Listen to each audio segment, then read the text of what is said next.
Alright, buckle up, besties, because we're diving into the grimy, soul-crushing, brain-bending Part 3, Chapters 1 and 2 of 1984 by George Orwell. Picture this: Winston, our guy, is dragged into the Ministry of Love, which is basically the OG high-security prison but make it dystopian. It's like being stuck in a Fortnite deathmatch with no weapons, no health packs, and an enemy team made entirely of sweaty tryhards. It's all bad vibes from the jump. The place is a big OL concrete nightmare, lit by unblinking lights that are as forgiving as an early morning Zoom camera. Everything's stark and sterile, like your least favorite hospital, but with more thought crime. There are telescreens everywhere, watching you harder than a YouTube algorithm tracking your every move. Privacy? Never heard of it. Winston is checked into a holding cell that's like a DMV waiting room from hell, filled with an assortment of randos who've all been busted by the thought police. These people? Big yikes. Some of them are regular, scared dudes like Winston, but others are full-on cracked, screaming nonsense, or just sitting there, dead-eyed. It's basically the lineup of rejected background NPCs from a Fallout game. Before Winston can even process, BAM. A beefy dude named Parsons strolls in. Remember Parsons? Winston's obnoxiously peppy, party-worshipping neighbor? Yeah, even he got bagged by the thought police. The kicker? His kid ratted him out for muttering anti-party stuff in his sleep. That's right. Little Timmy or whatever straight up Una reversed his dad.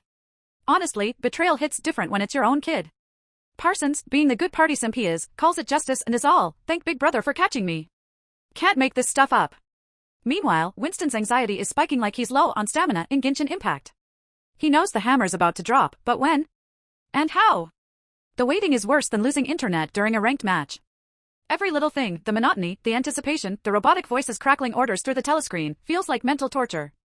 It's like being stuck in the world's most boring purgatory but knowing something much worse is on its way. Then the door swings open, and in comes O'Brien. Yup, that O'Brien. The one Winston thought was a secret homie in the anti-party underground. Plot twist, O'Brien's been playing 4D chess this whole time, and Winston? Total pawn. Turns out, O'Brien isn't just a party member, he's one of the head honchos in charge of flipping rebels like pancakes. And now, Winston's next in line for some hardcore re-education. Talk about a plot twist that hits harder than a sudden betrayal in Attack on Titan. They haul Winston into this interrogation chamber that's more intimidating than your high school principal's office times 1,000. This is where O'Brien starts monologuing like a Bond villain. He's breaking down the party's whole vibe, and spoiler alert, it's bleak. The party doesn't care about peace, justice, or any of that fluffy, feel-good nonsense. They're in it for power, baby. Straight up domination for domination's sake. O'Brien's basically like, we're not here to make life better, we're here to break you. And oh, do they break Winston? The dude gets absolutely clapped by this machine that's essentially the OG torture simulator. O'Brien's method? Zap Winston's body into submission until his mind follows. It's like a Dark Souls boss fight you can't win because the developers rigged it against you. Winston's screaming, squirming, and begging for mercy, but O'Brien is as cold as a villainous NPC with infinite health. His vibe is, we're doing this until you admit 2 + 2 = 5. Winston tries to cling to logic, sanity, anything, but O'Brien just keeps upping the voltage, literally and metaphorically. O'Brien's like, reality isn't about facts, it's about power. The party decides what's real. If we say the sky is green and cats bark, then that's the new truth. Your job is to believe it. It's gaslighting on steroids, and Winston's psyche is crumbling faster than a noob in their first League of Legends match. Here's where things go full psychological horror. O'Brien starts using this machine that's basically a mind-reading device on steroids. Every time Winston tries to cling to his own beliefs, O'Brien turns the screws tighter. Winston realizes there's no way out, the party doesn't just want obedience, they want to own his soul. It's like O'Brien's playing some sadistic version of Among Us where Winston is always the imposter, and everyone else is working together to make him confess to stuff he didn't even do. Then we hit the real nightmare fuel, Room 101. This is the Ministry of Love's big bad final boss, the place where you face your worst fear. They don't even need to spell it out, everyone just knows. For Winston, his worst fear is rats. Yeah, he's not about that scurrying, squeaking, disease-carrying life. The party knows this, and they're about to weaponize it harder than a spammy combo move in Mortal Kombat. But that's a spoiler for later, so hold tight. Winston's sitting there, broken and bleeding, but there's still a tiny flicker of rebellion in him, a little ember of, I'm not gonna let these clowns tell me 2 + 2 = 5. O'Brien sees this and is like, ah, cute. You still think you have free will? That's adorable. Then he cranks the psychological warfare to max, dragging Winston through his darkest memories, deepest insecurities, and biggest fears. It's brutal, y'all. Like, emotional wrecking ball levels of brutal.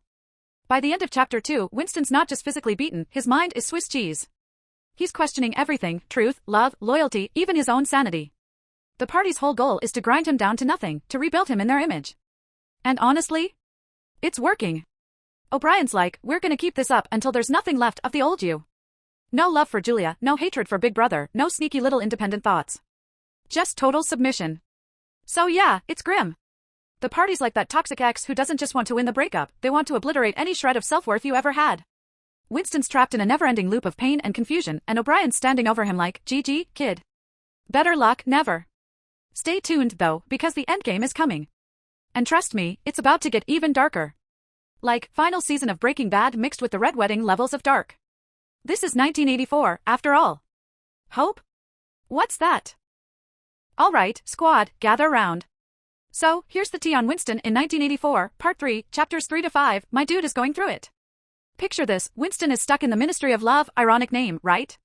Like calling Attack on Titan a slice of life anime. He's been straight up mind-crushed by O'Brien, who's basically the boss villain here. O'Brien's vibe? Think of a fusion between Light Yagami's just as planned energy and an Elden Ring final boss who keeps breaking you down no matter how much you grind. Total gaslighting gatekeeper energy, but make it dystopian. At this point, Winston's whole rebellion phase is toast. Remember when he thought he could stick it to Big Brother and live happily ever after with Julia?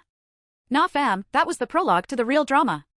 O'Brien makes it clear that the party isn't just about controlling actions, oh no, they're here to own your brain like some kind of hostile takeover in a cyberpunk game. Resistance isn't just feudal, it's a literal joke. O'Brien starts dishing out some hardcore philosophy, and it's not the fun kind you debate at 2 a.m. with your buddies over pizza. It's the we own the past, present, and future vibe, which is scary AF. O'Brien flexes, saying the party controls truth. They don't just rewrite history, they make it real. It's like your favorite game patching out glitches, but deciding gravity doesn't exist now because they said so. Winston's like, that's cap, you can't just change reality. And O'Brien's like, watch me. Then comes the next level mind games. O'Brien shows Winston 4 fingers and asks how many there are. Winston's like, 4? And O'Brien's like, nah, say 5. Winston can't do it, his brain won't betray his eyes. So O'Brien zaps him with a reality check, literally, there's an electric shock machine, until Winston's just like, fine, 5, whatever you say, bro. It's psychological warfare so intense it makes Dark Souls bosses seem chill. Oh, and here's the kicker, O'Brien's not just torturing Winston for funsies. He's here to cure him. Yeah, cure. He tells Winston he's broken, a glitch in the system, and the only way to fix him is through pain and brainwashing. Imagine getting an error screen in your head that keeps saying, 404, independent thought not found, and you can't click out of it. O'Brien makes Winston repeat all this whack stuff about how the party is everything, Big Brother is life, and 2 + 2 is equal to 5. Winston resists for a bit, but his HP is down to like 0, and the party's got infinite respawns.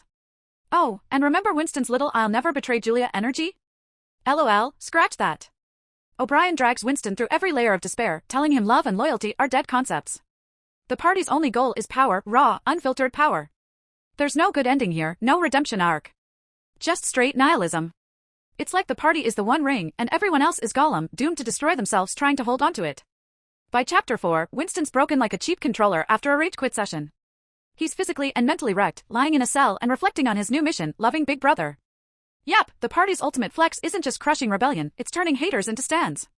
Winston gets released from the hardcore torture phase and given a little reprieve. He's even allowed to sit in a chair and sleep. Big perks, huh? But don't get it twisted, this isn't a redemption arc. The party's just getting ready for their final form. Winston tries to convince himself he's beaten the system. He's like, I'll just fake it. I'll act like I love Big Brother, keep my real thoughts low-key. But nah, he's playing himself. He can't fake what the party can see. And trust me, they see everything. Fast forward to Chapter 5, and it's time for the final boss, Room 101. If the Ministry of Love is a horror movie, Room 101 is the jump scare everyone's been dreading. O'Brien's all, you've been holding out on us, Winston. Let's see what you fear most. For Winston, that's rats. Yep, dude's got a hardcore rat phobia, like, not the ew gross kind, but the if these touch me, I'll uninstall life kind. O'Brien straps a cage of rats to Winston's face. It's like some twisted saw trap, except the goal isn't survival, it's total mental obliteration. Winston loses it. He's like, do whatever you want to me, just not the rats. And in the ultimate betrayal of his love for Julia, he screams, do it to her. Not me. Like, bruh. This man was ready to die for her, and now he's tossing her under the bus to save himself. But that's the whole point. The party isn't just killing your body, they're erasing your soul. They don't want rebels or martyrs, they want puppets. Once Winston betrays Julia, the party's mission is complete. He's broken. Denizo. They release him back into the world, but he's not really him anymore. He's like an NPC now, sipping gin at the Chestnut Tree Cafe and reminiscing about how he used to hate Big Brother. But plot twist, he doesn't anymore. That little spark of rebellion is dead. When he sees Big Brother on the telescreen, he feels warm fuzzies, like Big Brother is his senpai now or something. And the book ends with Winston thinking, I love Big Brother, as if that's not the most cursed thing ever. So yeah, that's chapters 3 to 5. It's like watching your favorite character go through every possible bad ending and realizing there was no good ending to begin with. O'Brien? Still OP. The party? Still in control. Winston? Just another cog in the machine. The game wasn't rigged, it was never winnable. GG, Big Brother. You win. Again. Alright, buckle up, squad. We're about to dive into the wildest, most twisted finale of George Orwell's 1984, Part 3, Chapter 6. If you've been keeping up, you know that Winston Smith, our boy, has been through it. Like, he's taken more or less than a team with lag in the middle of a ranked game. But now we're in the endgame. No Thanos, but trust me, the vibes are just as bleak. Let's get into it. So, here's the deal, Winston is free, well, free-ish. Technically, the party released him back into society, but don't let that fool you. Dude is about as free as an NPC programmed to follow one path. He's got a new hangout spot at the Chestnut Tree Cafe, a grim little joint where washed-up rebels go to waste away. Think of it like a sad, dystopian Starbucks, except the barista isn't going to misspell your name because you don't even matter anymore. Winston's whole vibe is off. He's rocking this dead-eyed stare and has the energy of someone who's been completely nerfed by life. The dude's soul has been patched out. Remember when Winston had dreams of rebellion and overthrowing Big Brother? Yeah, that's gone. Now he's more like, Big Brother? Love that guy. 10 out of 10. Would totally simp for him. The party really did a number on him back in room 101. Spoiler alert for the uninitiated, it involved his worst fear, rats. And not the cute kind like in Ratatouille. Anyway, Winston's chilling at this cafe, nursing his daily Victory Gin like it's his only personality trait. Victory Gin is this gnarly booze that the party hands out to keep people numb. Imagine if Four Loko and Sadness had a baby.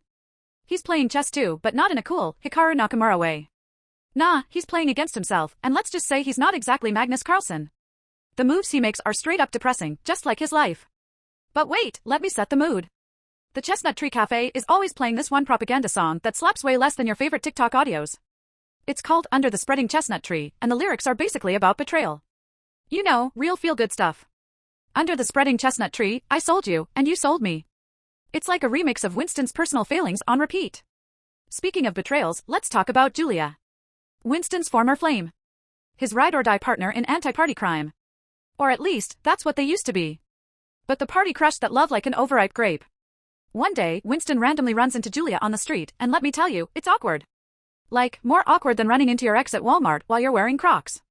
They don't even recognize each other at first because they've both been through hell. Torture's not a glow-up, people. When they finally lock eyes, it's like, oh, hey, so, you good? But they're not good. Neither of them is. They sit down and have this soul-crushing convo where they both admit they sold each other out during interrogation. Imagine telling someone you loved, yeah, I threw you under the bus. My bad. Julia's all, you wanna know the truth? They broke me. And Winston's like, same. Cheers to that. It's a vibe, but not the good kind. And here's the kicker, Winston doesn't even feel anything for her anymore. No love, no anger, no nothing. It's like the party went into his emotional settings and hit the factory reset button. Julia feels the same way. They part ways, and you can tell that whatever spark they once had is now deader than a Minecraft server with no players. Back to the cafe. Winston's just vibing, if you can call it that, when he starts having these weird flashbacks. He remembers his mom and his sister, but the memories are all fuzzy, like trying to play an HD game on a potato PC. He's not even sure if what he remembers is real or some dream the party planted in his brain.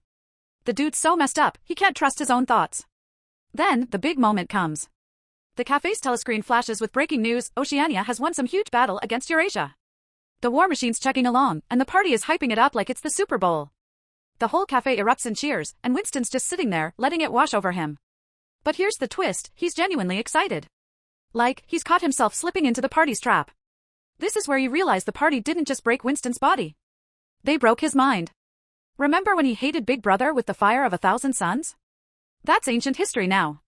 Winston's sitting there, thinking, you know what? Big Brother's not so bad. Actually, he's kind of great. And then comes the final boss fight in Winston's head. Except there's no battle. He's already lost. The last sentence of the chapter is an absolute gut punch. Winston looks up at a poster of Big Brother and realizes he doesn't just accept the party's control. He loves Big Brother. Like, full-on, unironically loves him. It's the ultimate betrayal of everything Winston used to stand for. The man who once dreamed of rebellion is now the party's biggest fanboy. So, what's the takeaway? Orwell's basically saying, hey, kids, totalitarianism is bad news. The party didn't just win by silencing Winston. They won by turning him into one of their own. It's like a corrupted save file you can never undo. Winston's not the hero of this story. He's the cautionary tale. And that's part 3, chapter 6 in all its depressing glory. If you're looking for a happy ending, this ain't it. But if you're into dark, existential vibes and want to see what happens when society gives up on truth and individuality, Orwell's got you covered. Just don't read this chapter before bed, or you'll have nightmares about rats and telescreens. Trust me.